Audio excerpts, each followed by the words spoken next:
Hi, my name is Joe Bartolomeo. I am an Oregon workers' compensation attorney, and I have offices in Astoria and Hillsboro, Oregon. And I just completed shooting a video that I had entitled Proving Your Workers' Compensation Claim. And in that video, I covered various kinds of claims that somebody can bring. And after looking at the finished product, I found myself looking at a 26-minute video. And I decided, let's put this together in a different way, break it into smaller pieces, so that if you want to learn about a specific kind of claim, you could just go to that video and not have to wade through everything else. So this video that I'm introducing to you is a video that covers the new and omitted medical condition claim and the consequential condition claim. And I believe I start out, let me take a peek at my cheat sheet here. I start out by talking about the consequential condition claim. Now that is a claim that exists for an already accepted claim. And when you look at the video, you'll see what I am talking about. And then the new or omitted medical condition claim is also a kind of claim that you can make inside of or after your claim has been accepted. So I hope this is helpful. I'm going to let you watch this part of the video or this segment, and then we will handle the other kinds of claims in other videos. Thanks for watching. All right, so we've covered the major two kinds of claims in workers' comp, and that would be the injury claim and the occupational disease claim. And that's a good place to start. And if this video, if you're looking at this and other questions are coming up, check out my Oregon Workers' Compensation Guide. It's free, it's downloadable. I'll put a link below the video for you.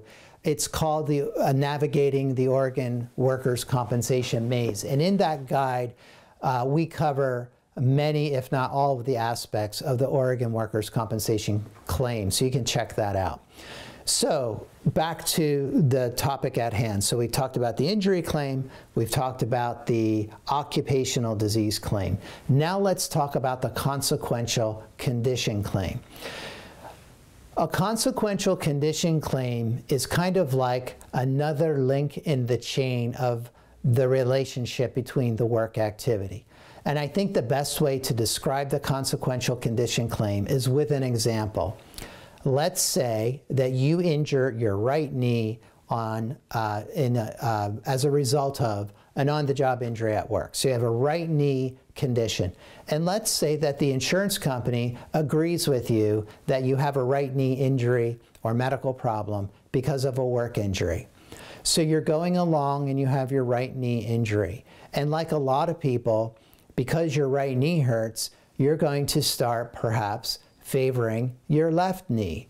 And let's say you're in a job that's, I don't know, a lot of bending, a lot of crouching, crawling, and you're really being active, maybe like a construction type job.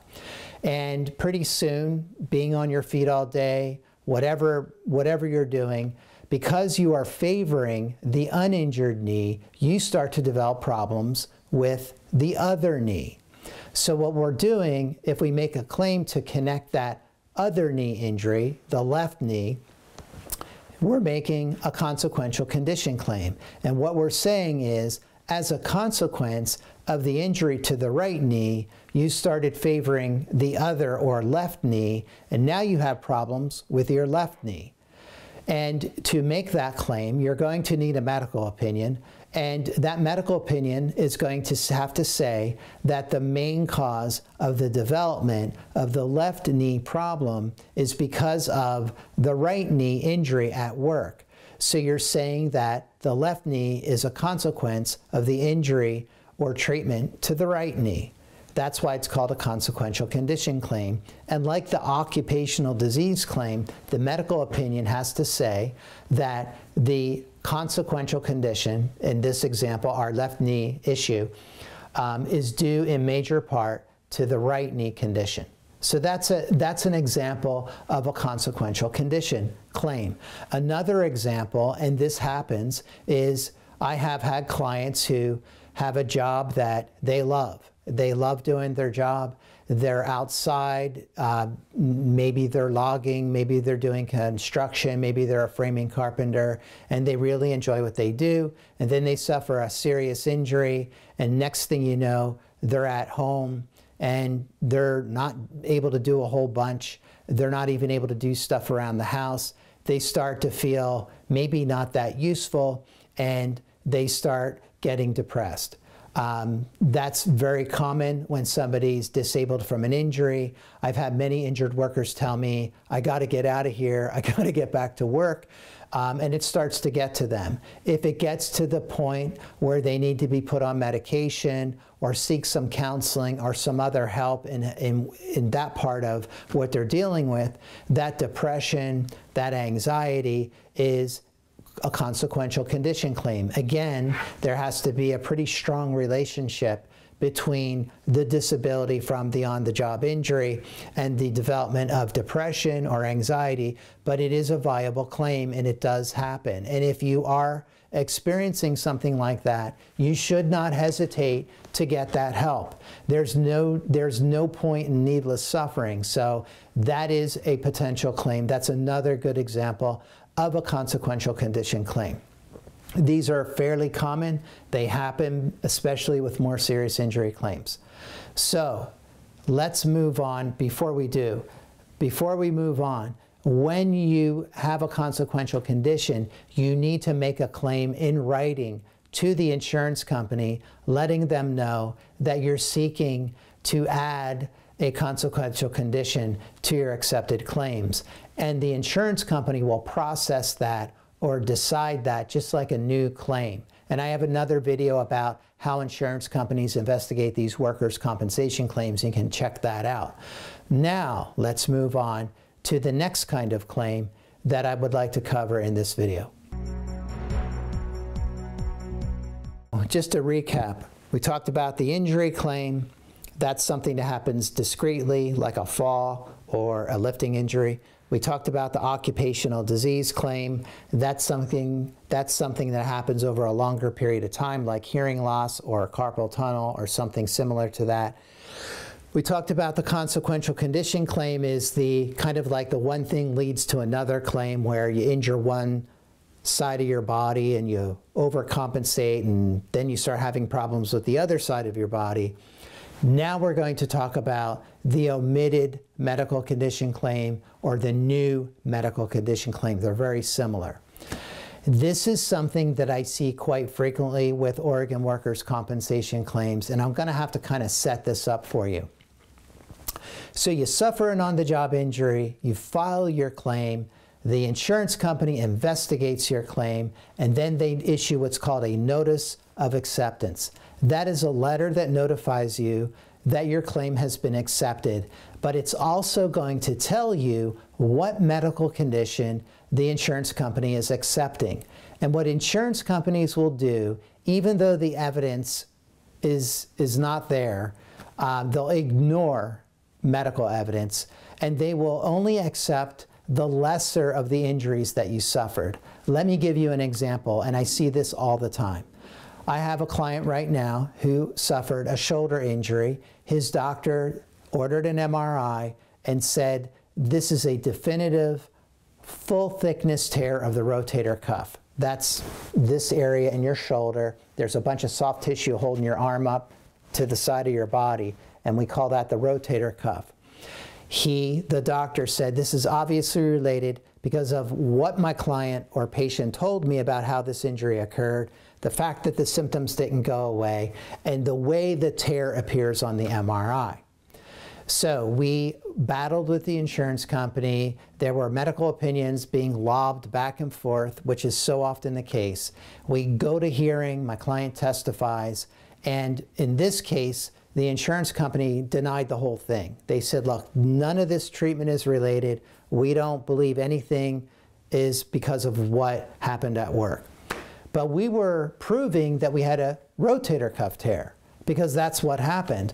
So we duke it out with the insurance company, and the judge issues a decision, and the judge says, well, I'm not going to say exactly what the diagnosis is, but I will find that the claimant, which is the injured worker, proved that they did need medical care because of something that happened at work between these 2 or 3 days.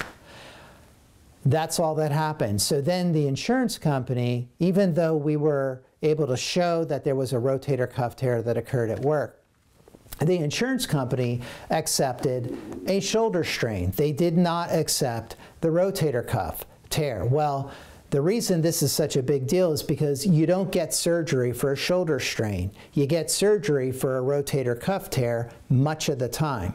And for that benefit, that medical benefit to be paid, it would have to be an accepted rotator cuff tear. So now what we had to do is turn around and write a letter to the insurance company and say, hey, you left out the rotator cuff tear. We're making an omitted medical condition claim, asking you to include in that circle of accepted conditions the rotator cuff tear. My client has to go through the same investigation process and go to another independent medical examination, and the claim was denied. So we have the pleasure of litigating that specific issue a second time.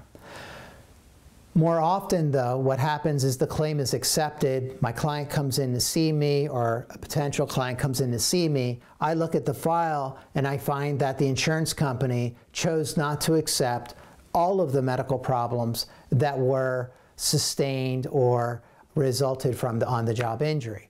And we make this omitted medical condition claim.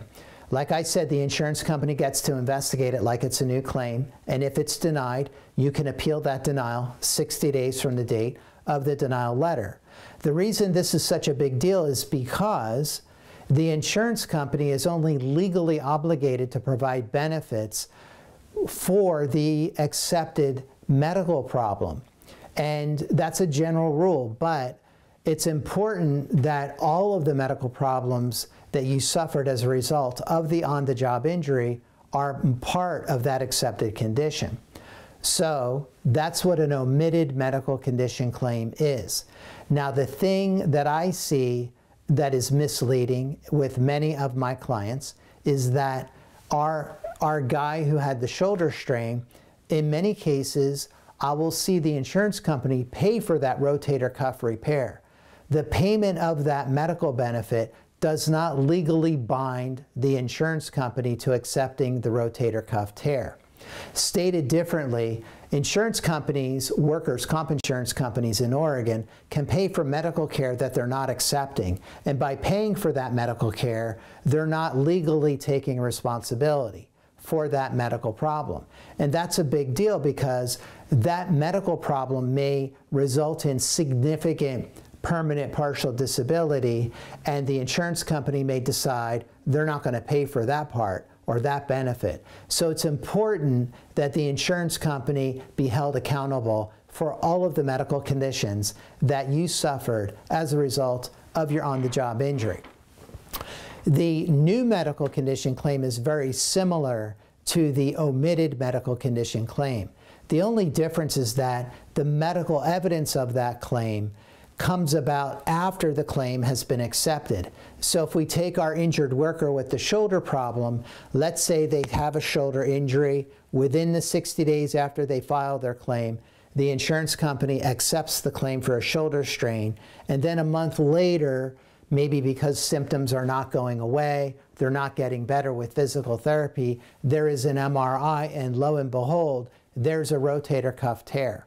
If the doctor feels that's accident or injury related, that's new medical evidence, we will go ahead and we will make a new medical condition claim. The insurance company has 60 days to process and decide that claim, and if it's denied, same rule applies here. Within 60 days of the date of the denial letter, my client, or any injured worker for that matter, can request a hearing. Now, the difference between the injury and occupational disease claims, especially the injury claim, is that when you are proving your new or omitted medical condition claim, you have to prove the diagnosis that you're claiming. It's not enough to say this condition generally resulted in a need for treatment. You have to show that specific injury is because of what happened at work. And just like the occupational disease claim, it's a medical opinion that's going to make that claim for you or make that case for you. And oftentimes that medical opinion is coming from a treating doctor. Once in a while, we will get that opinion from not a treating doctor. That could be an independent medical examiner. It could be a worker-requested exam physician. And I haven't posted one yet, but I will post a video about worker-requested medical exams, but you can check out the website. We have articles about what those doctors are, who they are, what they do, when they get involved. So that's the new or omitted medical condition claims. So let's move on to the last category of claims that are available to injured workers and what you have to prove in that kind of claim. So that video, that really explains the consequential condition claim. And just to briefly summarize, that is where you already have an accepted condition claim, and whatever medical problem you have is leading to something else. And it's typically, or a good example is, you hurt your right leg, you're favoring your left leg, and unfortunately you start to develop a problem in your left leg. That can be claimed. The other part of that video talked about the new or omitted medical condition claim. That is where there is new evidence after your claim is accepted of a more significant problem, perhaps, and you can make a claim in writing to have that included as part of your claim. The omitted medical condition claim is where you have already evidence, or there is existing evidence in your file that you had a more serious condition, but the insurance company did not include that. So you're asking them to include that omitted or left out condition. So that's what the video covers. Now, if you have questions, you can look on our website. We have a free guide. I talked about that at the beginning. We actually have a couple of free guides. And we also have many articles on the website that answer questions. And of course, you can always contact us through the website. Just hit the contact button. If we cannot help you, we will point you in the right direction. And of course, you can go old school and give us a call. And if we're able to take a look at your claim, we're happy to do it. Thank you so much for watching. Again, check out the other videos that talk about different kinds of claims that you can make on a workers' comp claim. Thanks again.